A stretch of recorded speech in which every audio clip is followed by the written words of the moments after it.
Программа тәмамланырга нибары 2 ел калып бара. Шушы вакыт ичендә куелган максатка ирешеп булмаячагы көн кебек ачык дип башлады чыгышын Татарстан Республикасы Президенты Рөстәм Миңнеханов. Ләкин программаны үтәү дәверендә ирешелгән уңышлар, бу төрле яңа технологияләр кертү, инновацион проектлар булдыру, халыкны сакчыл булырга өйрәтү, барысы да республикага Россия Федерациясе субъектлары арасында энергия нәтиҗәлелеге рейтингында 4-нче урынга менәргә мөмкинлек биргән.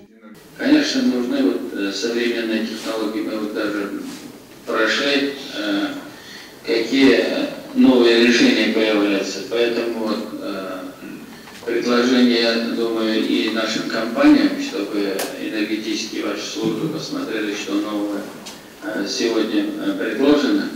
Мәгариф министрлыгы программаны үтәүдә иң яхшы нәтиҗә күрсәткән, ә менә торак коммуналь хуҗалыгы төзелеш өлкәсендә энергия чыганакларын сакчыл куллануны арттыру потенциалы тагы да бар. Рөстәм Миңнеханов бу юнәлешкә күбрәк игътибар бирергә чакырды. Утырышны дәвам итеп район башкарма комитеты җитәкчесе Алмаз Әхмәтшин күп катлы йортларда капиталь ремонт үткәргәндә энергия чыганакларын сакчыл куллану технологияләрен кертүне карарга кирәк дип басым ясады.